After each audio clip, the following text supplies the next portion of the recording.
Howdy, it's Kyle talking about potential statehood for District of Columbia and Puerto Rico. And these are both parts of the U.S. The people that live there are U.S. citizens and pay federal taxes, but don't have representation at the federal level. And in the case of Puerto Rico, they can't even vote for president, even though the president of the United States has say over Puerto Rico. And there have been movements in both of these places that achieve statehood or just change the status of their place for many, many years.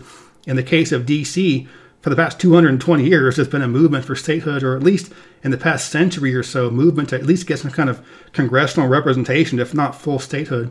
And in the case of Puerto Rico, it's been a movement for either statehood or independence over the past 60 years. Most people have favored statehood most recently. And the case of both of these is a little bit different. I mean, the end result is going to be the same, statehood, but what's leading up to each of that for each of these places are going to be different. And events of the past few years has really propelled the idea of statehood to the forefront in both of these places because, you know, there's always been interest, but now there's renewed interest, much more just serious interest in becoming a state. So in this video, I'm going to take a look at the statehood movements for both of these places and what it might mean for the U.S. as a whole. I'm going to first start talking about the District of Columbia, or D.C., and this is where the federal government is located. So the capital city is Washington, which is located within the District of Columbia, so it's known as Washington, D.C., but the reason why it's Washington, D.C., and not just Washington or just D.C. is because there used to be parts of what are now in Virginia that were part of it as well. So there used to be Arlington, D.C., and Alexandria, D.C., but those are now both part of Virginia. It has a population of about 710,000 people, and it's growing. It has more people than either Wyoming and Vermont. It's slightly behind Alaska, but Alaska is losing population, so if D.C. were to become a state, it would probably pass Alaska in the near future. It would be the smallest state in the country, smaller than Rhode Island, and it would be the most densely populated state in the country, even more so than New Jersey. There's a household income of about $93,000 per year, which would rank it number one if it were a state. It would also rank number one in GDP per capita at $60,000 per year. It also would be 34th in GDP, even though it would only be 49th in population. So it's a very high-performing state, or would be. It has a high cost of living, a 14% poverty rate, and an above-average crime rate. D.C. is 44% black, 37% white, and 11% Hispanic. So if it were to become a state, it would be the only state in the country where the largest part of the population is black. I think the fact that D.C.'s GDP would be higher than 17 states and it pays more federal taxes than 22 states are two of the biggest reasons why D.C. wants statehood. It just simply outperforms many states, including many that are quite larger than it. So how did the District of Columbia come to be a thing in the first place? Well, it was created in 1801 by the federal government to create an area that was, not under any state jurisdiction, just under federal jurisdiction only. However, at the time, there were already people living there, so they were basically kicked out of a state and no longer allowed to vote. And at that time, D.C. couldn't even vote in the presidential elections. There was no electoral votes for them. In 1801, citizens of the new District of Columbia proposed a statement to Congress, and I'm going to be reading this verbatim. It said, "We shall be completely disenfranchised in respect to the national government, while we retain no security for participating in the formation of even the most minute local regulations by which we are to be affected. We shall be reduced to that deprecated condition of which we pathetically complained in our charges against Great Britain, of being taxed without representation." And that's a pretty bold statement, but it's kind of hard to argue with it. These people, not like they moved to D.C. after it was already determined to not have representation. They were already there and forced to lose representation. Proponents of D.C. statehood want to change what D.C. stands for, changing it from District of Columbia to the Douglas Commonwealth in honor of abolitionist Frederick Douglass. And so one of the big arguments against D.C. statehood is that the Constitution says you can't have a state right there. So what the proponents of D.C. statehood have done is carved out a 2 square mile area that will be used as the federal government zone and not be part of the new Douglas Commonwealth. So this new federal government zone would include the White House, the Capitol building, most other federal government buildings, as well as the National Mall. So that right there jumps over the hurdle that the Constitution says you can't have a state in the federal district. Well, what they're saying is what is Washington, D.C. will not be part of the federal district. So they've cleared that constitutional hurdle. D.C. becoming a state would require the repealing of the 23rd Amendment to the Constitution, which was passed in 1961, and that gave citizens of D.C. the right to vote for president through the Electoral College.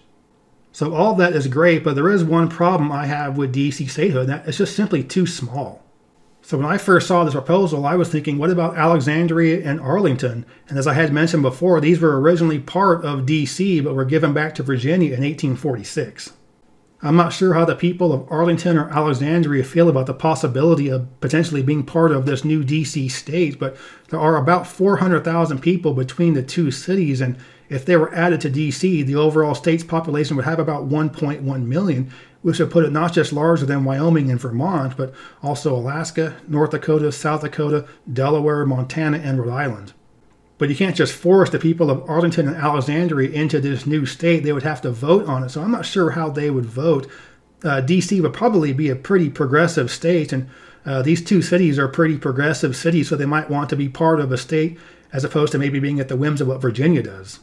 In terms of taxes, it would probably come out pretty even, with Virginia does have lower income taxes than D.C., but D.C. has lower property taxes. So I think overall it come out as pretty even, but maybe to entice Arlington and Alexandria to potentially join the new D.C. state, maybe have an agreement to where their taxes wouldn't be any higher than they would be if they were still in Virginia.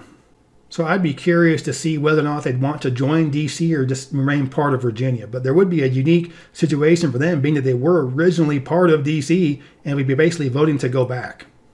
Now, in terms of the economy of D.C., it's largely going to be dependent on the federal government, but it isn't just the federal government that's located. There's lots of other stuff. So overall, I do support D.C. statehood. I think it's pretty ridiculous that people that live within the United States or not even within a territory don't have congressional representation. We'll see how this goes, but for the record, I do support D.C. statehood. Now, I want to discuss the statehood movement for Puerto Rico, and the situation there is quite a bit different than D.C. for several different reasons. First and foremost, it's a territory, and there are 5 territories in the U.S., and other than Puerto Rico, there's Virgin Islands, which is also in the Caribbean, and then Guam, the Northern Mariana Islands, and American Samoa, which are in the Pacific. So those other 4 have a population combined of about 350,000 people, and that's pretty common for territories across the world. They usually have populations in the tens of thousands, and the largest ones have maybe a couple 100,000, but Puerto Rico at 3.2 million is way too big to be a territory. It's the most populous territory in the world. Another big difference with D.C. is that there's actually some land to go along with Puerto Rico. It would be a small state. It's only larger than both Rhode Island and Delaware. It's about the size of Connecticut, but there is some land to it and not just a city.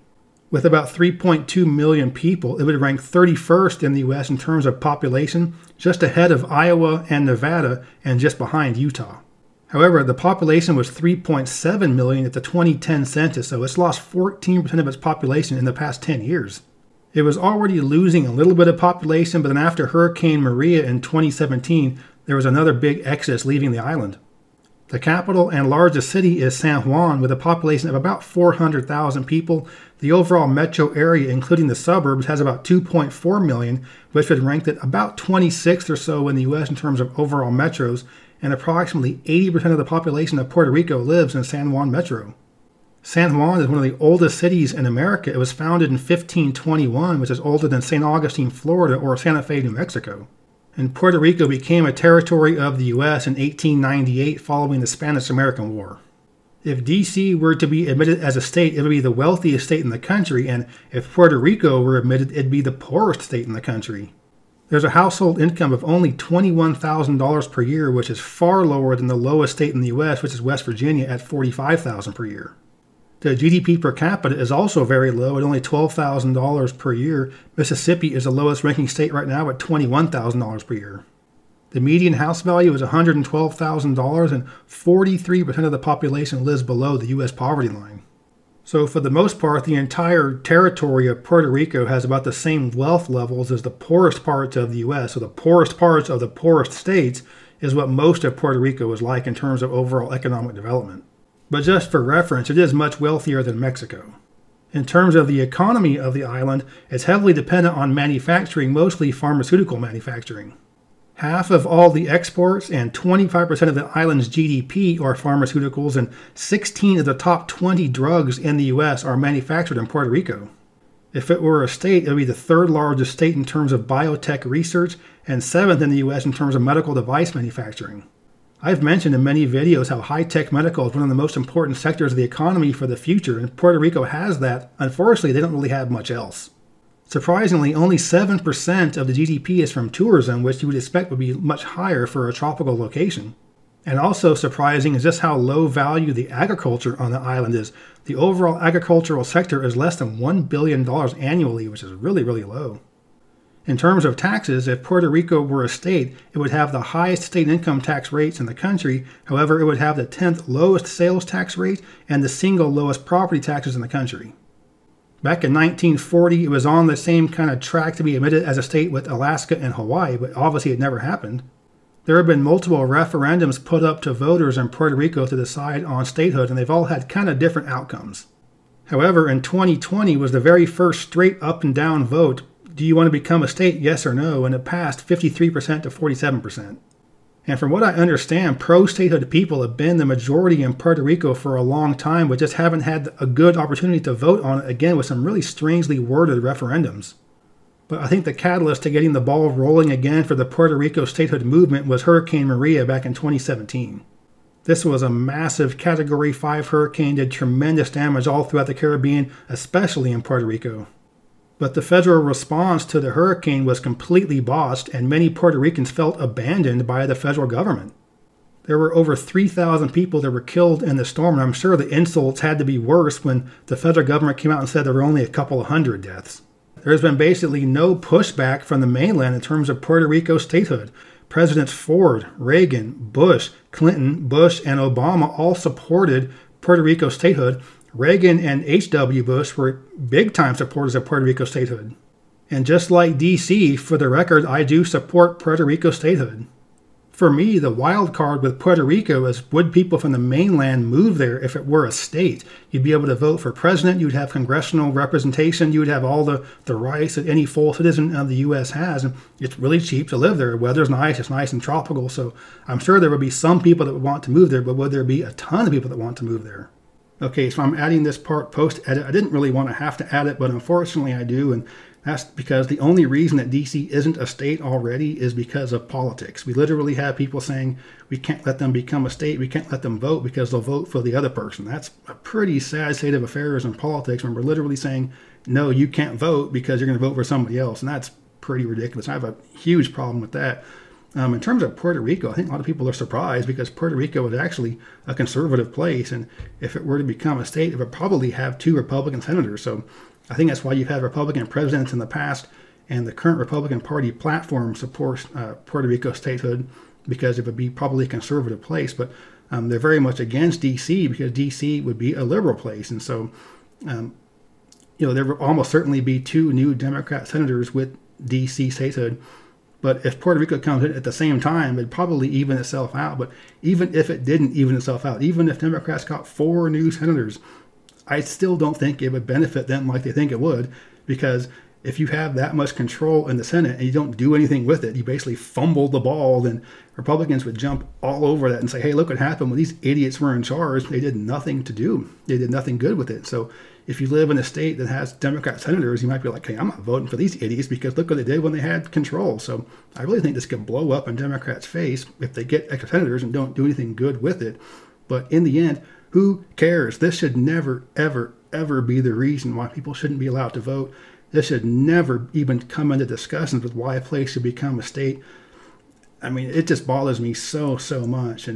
But I do want to bring up again the whole Alexandria and Arlington, Virginia thing. I mean, I don't think it'll ever happen, but if by chance they were to join or want to join D.C., you might be able to get Republicans on board with that because Arlington and Alexandria combined have about 400,000 people, and they're both pretty liberal cities. So if you pull 400,000 people off of Virginia, liberal voters mostly, Virginia might go back into the battleground category. It's a pretty Democrat state right now. So, I mean, maybe that would be the way to get Republicans on board.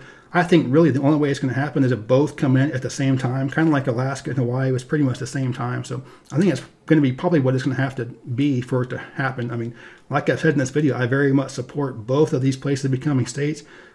I think it's exciting for me as a geographer. I think it should be really cool, but the politicians don't like it because, politicians aren't happy unless they're screwing stuff up. So, but anyway, I did have to add this part as an addendum to the video because unfortunately politics creeps into everything, and I'm sure that a lot of the comments are going to be like, no, we can't let them in because blah, blah, blah, but whatever. So I do support both of them. I don't care at all about the politics.